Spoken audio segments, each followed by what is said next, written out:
전방에 흰 승용차가 유턴을 해 들어오자 뒷차가 그대로 돌진합니다. 사고가 났는데 운전자는 놀라지도 않습니다. 그런데 사고의 과실 비율은 유턴 차량이 높았습니다. 뒷차와의 간격을 충분히 고려 안 했다는 이유입니다. 뒷차 운전자인 50대 남성은 이런 식으로 과실 비율이 높은 경우만 골라 고의로 사고를 낸 뒤 합의금을 타냈다가 적발됐습니다. 지난 5년간 총 11차례 5,300만 원에 달했습니다. 경찰 조사에서 당뇨와 고혈압으로 움직임이 둔해져 미처 피하지 못했다고 했지만 고의 사고 후 환호하는 내용이 녹음돼 덜미를 잡혔습니다. 또 다른 피의자는 한밤중 자동차 전용 도로에서 차선을 변경하는 차량을 그대로 들이받았습니다. 피해 차량은 전봇대에 부딪힌 뒤 그 자리에서 한 바퀴를 돌고 나서야 멈춰섰습니다. 흰색 차도 공간이 없는 상태에서 이제 좀 무리하게 들어온 거죠. 근데 이 차도 좀 전면을 보고 있어가지고 실제 운전자는 이 차가 옆에 들어오는 걸 어느 정도 인지를 할 수 있어요. 근데 이제 안 피한다는 거죠. 이 피의자는 30대 보험사 직원으로 4년 동안 15차례 교통사고를 내 3억 2,500만 원을 뜯어냈습니다. 자신이 잘 아는 보험제도를 악용해 범행을 저지른 겁니다. 5년간 오토바이 배달기사로 일하며 경기 고양시 일대에서 약 37차례 사고를 낸 남성도 있습니다.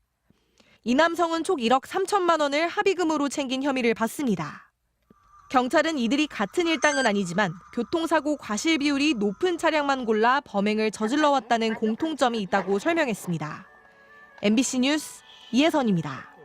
늦은 밤 인적이 드문 교차로, 적색 전멸 신호등에서는 일시 정지해야 하지만 한 SUV가 서지 않고 진입하자 승용차가 속도를 높여 그대로 부딪혀 버립니다. 죄송합니다. 저는 차를 못 봤어요. 그랬더니 뭐 여러 말 할 거 없고 보험 드셨죠? 보험회사 부르세요 그러더라고요.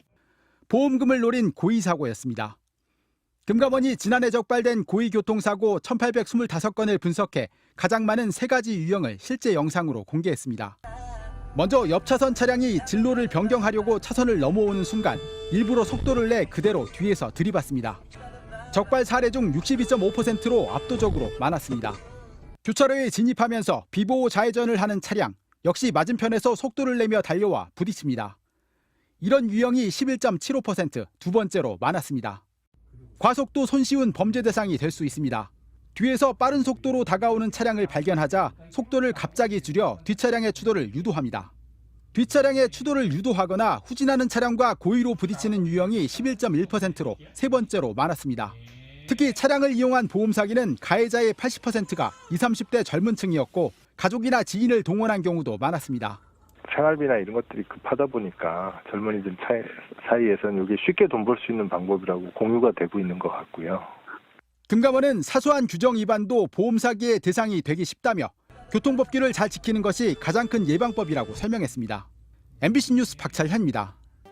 서행하는 차 옆으로 흰 옷 입은 남성이 지나가는데요. 일부러 차 문 쪽으로 손을 뻗습니다. 당황한 운전자가 차를 세우죠. 이번엔 또 다른 장소, 검은색 차가 옆을 지나자 손을 슬쩍 갖다 대는 남성. 네, 일명 손목치기 보험 사기 수법입니다. 피해 대상은 모두 여성 운전자, 좁은 골목길에서만 범행을 시도했고요. 피해 신고가 잇따르자 경찰이 남성의 동선을 역추적했습니다. 결국 거주지까지 찾아가 검거했는데요. 누리꾼들은 꼬리가 길면 잡히는 법이라는 반응을 보였습니다.